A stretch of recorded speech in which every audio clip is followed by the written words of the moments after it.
നമ്മൾ ഡിസ്കസ് ചെയ്യാൻ പോകുന്നത് മെട്രിക്സ് മൾട്ടിപ്ലിക്കേഷനാണ്. അപ്പം നമുക്ക് എല്ലാ മെട്രിക്സുകളും നമുക്ക് എന്ത് ചെയ്യാൻ പറ്റത്തില്ല, അങ്ങോട്ടും ഇങ്ങോട്ടും മൾട്ടിപ്ലൈ ചെയ്യാനായിട്ട് പറ്റത്തില്ല.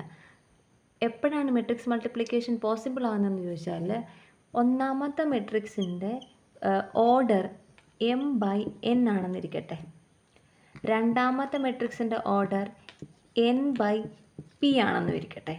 അതായത് ഒന്നാമത്തെ മെട്രിക്സിൻ്റെ കോളവും രണ്ടാമത്തെ മെട്രിക്സിൻ്റെ റോയും ഈക്വൽ ആയാൽ മാത്രമേ നമുക്ക് matrix multiplication possible ആകത്തുള്ളൂ.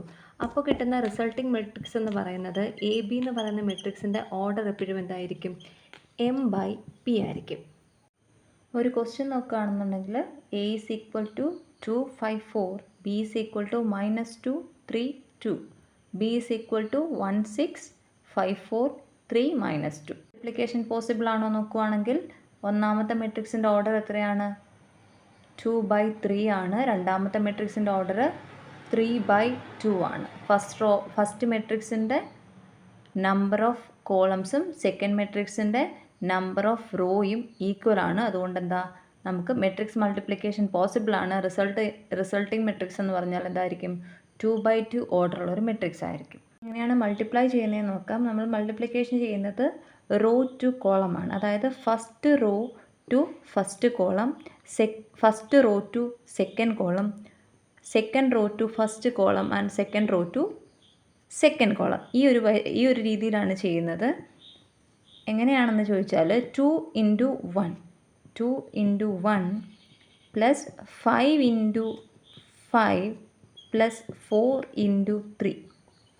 First element first row to first column. Then second element first row to second column. 2 × 6 plus 5 × 4 plus 4 × -2. Then second റോയിൽ വരുന്നത് second row to first column, second row to second column. Then -2 × 1 plus 3 × 5 plus 2 × 3.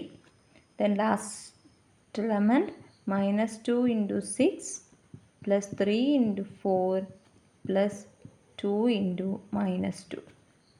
That is equal to 2 × 1 2 plus 5 × 5 25 plus 4 × 3 12. 6 × 2 12 plus 5 × 4 20 minus 4 × 2 8. 2 × -1 -2 plus 15 plus 6 -12 plus 12 minus 4. That is equal to 25 plus 12, that is equal to 39. 12 plus 20 minus 8 equal to 24. Minus 2 plus 15 plus 6 is equal to 9, and minus 12 plus 12 minus 4 is equal to -4. That is the answer.